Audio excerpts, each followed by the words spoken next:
Hi, You Can Heal family outside today in the patio. It's a little windy, so I'm hoping that the sound is all right. We're reading 2 Samuel today. We're in chapter 4. So let's get to it.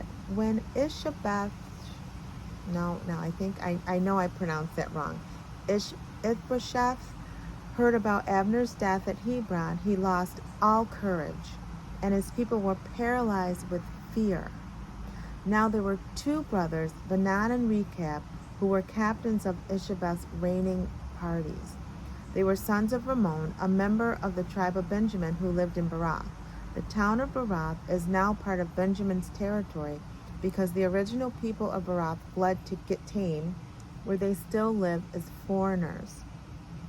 Saul's son Jonathan had a son named Mephibosheth, who was crippled as a child.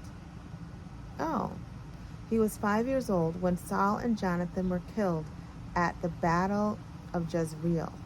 When news of the battle reached the capital, the child's nurse grabbed him and fled, but she fell and dropped him and fled. Wait a minute. She fell and dropped him as she was running, and he became crippled as a result. One day, Rechab and Baanah, the sons of Rimmon from Barath, went to Ishabeth's home about noon as he was taking a nap. The doorkeeper, who had been sifting wheat, became drowsy and fell asleep. So Rechab and Baanah slipped past the doorkeeper, went into Ishabeth's bedroom, and stabbed him in the stomach. What is going on? Everybody's killing themselves or each other. But before leaving, they cut off his head as he lay there on his bed. Okay. This is a lot. Taking his head with them, they fled across the Jordan Valley through the night.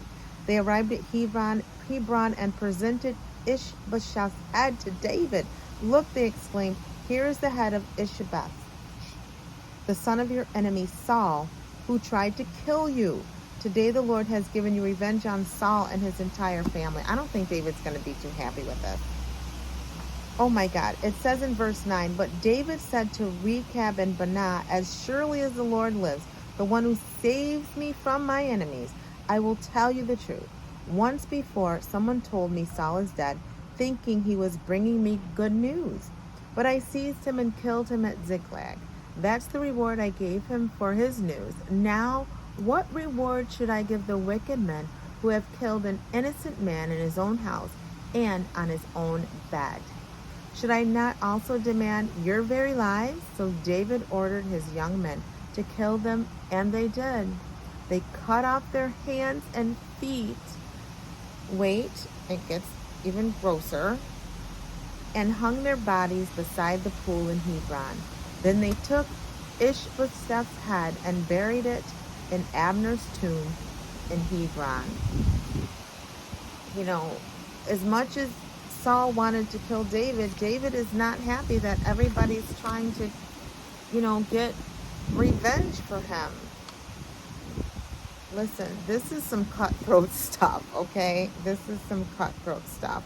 We'll be back tomorrow with chapter 5 to see what happens next. Thank you for joining me. This was a very short chapter.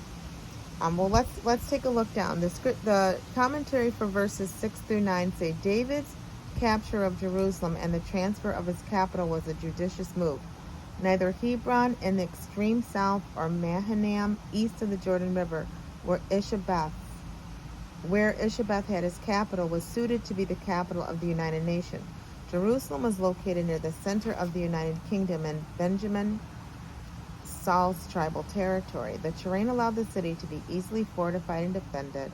Also, because it was not previously an Israelite city, it had no association with either north nor south. The Jebusites were so confident of their defenses that they boasted even the blind and lame could defend the city against David. Without Abner's support, Ishabeth was vulnerable and soon perished. So I guess Ishbosheth was left on his own, and it didn't look good for him. So he's out of the picture. I don't know, just a lot going on. So I guess even though Saul's dead, there's like all this aftermath from him, you know, falling on the sword. And David, like I said, isn't happy with the revenge that's taken place. So I'll see you tomorrow. We're going to read chapter 5. Always remember that true healing begins with self-love. Why? Because God is love and he lives on the inside of you. Bye.